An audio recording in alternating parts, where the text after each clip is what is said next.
l'excision. Vous êtes médecin, vous connaissez beaucoup de choses sur ce sujet. Est-ce que vous cautionnez cette pratique?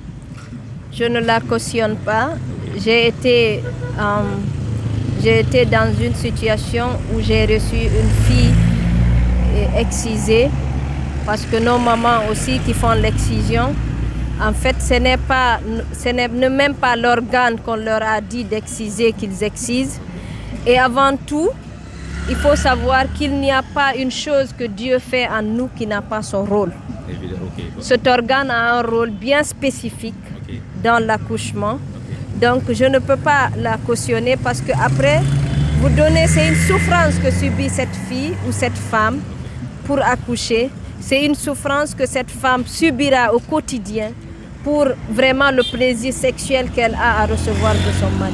Oui, mais moi, il y a des femmes qui disent qu'elles cautionnent l'excision juste que ça soit bien fait. Est-ce que pour vous, c'est parce que c'est mal réalisé qu'après la femme aura des complications, ou bien quelle que serait la manière que ça se réalise, vous ne la cautionnez pas?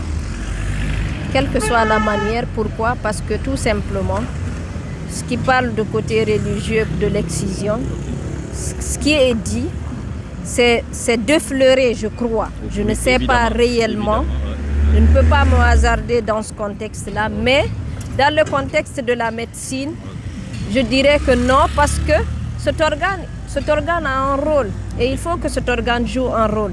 Si vous enlevez, et aussi ces femmes n'enlèvent pas que cet organe-là, ils enlèvent plus que ça. Donc c'est comme si vous condamnez cette fille-là à ne pas avoir du plaisir sexuel et à avoir vraiment des difficultés d'accoucher tout au long de sa vie.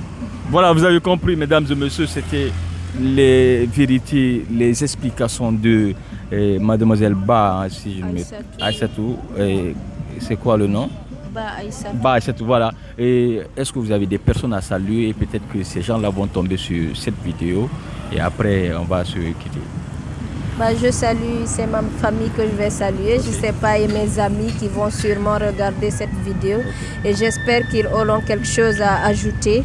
Et je ne sais pas si c'est une plateforme que vous avez ou quoi que ce soit, mais j'espère que ça servira à vraiment réveiller les consciences des uns et des autres et pour qu'on puisse vraiment avancer dans ce sens-là. Voilà, merci beaucoup, c'est vraiment gentil et à la prochaine. Mesdames et messieurs, nous continuons les chroniques de Siko Amorso et je vous dis, let's go. En ce moment, nos jeunes sœurs souffrent tellement à propos de ça, dans leur foyer, tout ça. Qu'est-ce que vous avez quelques idées pour ça, quelques conseils? Tout le problème de la Guinée, c'est l'autorité qui doit prendre la responsabilité. Parce que quand on dit qu'il y a de viols, bien il y a de tueries, c'est l'autorité qui doit prendre la responsabilité. Ça doit mettre le fin tous les problèmes en Guinée. Mais quand on dit qu'il y a une viol ici, enfant rasé entre les parenthèses, c'est pas facile de gérer. C'est ça que moi je vois dans ma proposition. Vous avez des enfants qui sont excisés? Bon, pas encore. Ok, sur l'excision, ce que je peux dire, c'est nous devons accentuer sur c'est-à-dire la sensibilisation. Parce que l'excision, c'est une pratique ancestrale. Surtout ici en Afrique, c'est dans les coutumes que la jeune fille doit être excisée. Donc pour mettre fin à cela, nous devons étendre, c'est-à-dire, comment je peux appeler ça? Étendre un peu la sensibilisation. Est-ce que vous voyez? Donc on peut faire des porte en porte, sensibiliser les parents vraiment à oublier la pratique parce qu'elle a des conséquences néfastes sur la femme. Il y a d'autres femmes être excisées, c'est-à-dire quand elle part maintenant chez son mari, elle peut avoir maintenant des problèmes, c'est-à-dire pour avoir un enfant, même porter une grossesse, c'est tout à fait des problèmes. Aujourd'hui, nous voyons, il y a de ces couples qui se déchirent aujourd'hui parce que manque d'enfants. 4 ans, 3 ans, la femme n'a pas conçu et toi, l'homme, tu es là, vraiment, ça ne te met pas à l'aise. Ça va te pousser soit à la faire renvoyer ou à prendre une deuxième femme. Il y a d'autres qui prennent 2 femmes, ce n'est pas parce qu'ils le veulent. Mais c'est que la première n'a pas conçu. Donc il est obligé de chercher une deuxième. Donc Mais les gens ne cherchent pas qu'est-ce qui fait que ma femme ne conçoit pas. Donc l'une des conséquences peut être l'excision. Parce que la pratique qu'elle a subie, ça a été, c'est-à-dire la cause fatale pour elle. Donc vraiment, ce que je peux dire sur l'excision, c'est une pratique. Nous devons tous se lever et faire la sensibilisation de porte à porte afin que nos mamans puissent vraiment cesser à cette pratique. Alors merci beaucoup. Merci à vous aussi. Merci. L'excision, est-ce que c'est une bonne chose ou bien une mauvaise chose? Parce qu'il y a de nos sœurs aujourd'hui qui ne peuvent même pas faire d'enfants à cause de l'excision là. Vous avez quelques conseils à donner à nos parents pour qu'ils arrêtent ou bien ils continuent? Ah bon, c'est là l'excision. Donc l'excision là, comme tu dis, quand on regarde actuellement là, selon comment je peux dire ça là, selon la scientifique, ce qu'il nous a dit, l'excision n'est pas bon. Selon la scientifique, ce qu'on nous dit actuellement, que ça fatigue, ça les fatigue même dans leur foyer. Ouais, l'excision, ça les fatigue dans leur foyer. Parce qu'actuellement, quand tu vas dans nos foyers là, c'est ça, ça fait partie de nos séparations. Il va y avoir un mari avec sa femme, les femmes, ceux qu'on fait l'excision, et ceux qui ont l'excision là, ils ne peuvent pas faire l'amour même avec leur famille à 2 ou 3. Donc, tu as vu, ça les fatigue. Donc ça aussi, je vais dire, ce n'est pas bon de l'excision là. L'excision, oui. Si tu regardes notre religion, on ne peut pas condamner l'excision. Parce que toi-même, tu viens de dire tout de suite là, aujourd'hui, les filles sont excitées vite. Donc l'islam dit, si tu n'as pas excité ta fille, elle va être amoureuse vite. Donc si tu regardes, on ne peut pas la maîtriser. Et le jour qu'elle goûte l'homme, c'est fini. Donc rien ne peut la freiner. Elle est tout le temps chaud maintenant.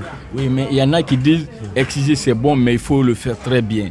Parce que paraît-il que c'est parce que c'est mal. L'excision est mal fait par les vieilles femmes, c'est pourquoi il y a des conséquences. Oui. Est-ce que pour vous c'est cela aussi? Oui, ça, d'accord.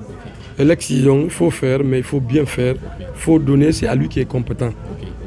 Donc ceux qui faisaient ça au village avec nos amis vivent même avec des couteaux. Vous voyez, avec des lancettes. C'est dangereux. Ça, c'est dangereux. Donc si tu regardes bien, c'est les gens là qui ont des problèmes aujourd'hui. Oui, évidemment. Ouais, mais si tu amènes ta fille à l'hôpital, hein, ceux qui sont chargés à ça, ils pourront faire ça très bien et sans que ça la fatigue. Moi, je pense que c'est ça. Voilà, sans que ça la fatigue, c'était la dernière intervention de M. So. Est-ce que vous avez des personnes à saluer, la famille, tout le monde et votre dernier mot aussi? Oui, je salue tout le monde. Je vous salue vous aussi, vous les journalistes qui sont en train de faire ça. C'est une bonne chose que vous êtes en train de faire. Je vous encourage. Que Dieu vous paye. Vraiment, merci. Merci beaucoup. Voilà, mesdames et messieurs, nous allons vous dire que c'est la fin de l'émission d'aujourd'hui. Mais je vais retrouver madame et ensemble, nous allons clôturer cette partie. Let's go. Voilà, mesdames et messieurs, comme je vous le disais tout à l'heure, elle est là et ensemble, nous allons vous dire au revoir au compte de ce numéro. Et on va vouloir les retrouver très prochainement dans Inch'Allah. Voilà. Ouais. Tu as un dernier mot? Bon, je n'ai pas de mots à dire. Ce que moi j'ai à dire, les hommes qui violent là, les polygames, les exciseurs, ceux qui veulent faire des mariages précoces, arrêtez. Comprenez maintenant parce que voilà, il y a eu beaucoup de sensibilisation autour de ces histoires. Il faut que vous arrêtez maintenant parce que les femmes continuent de souffrir à travers ces mots. Donc voilà, moi j'ai parlé à la place de madame. Hein. Et ensemble, nous vous disons au revoir. Et vous avez été servi à la caméra par M. Mohamed Kamara. À partir d'aujourd'hui, il est Monsieur Mohamed Kamara parce que bientôt il va se marier. Le plus stylé des caméramans. Le plus stylé des caméramans. C'est lui qui réalise les vidéos de chronique de ce Kamatso. Et on vous dit au revoir d'ici là. Prenez très bien soin de vous. Soignez vos comportements et contrôlez vos enfants à la maison. Allez, let's go.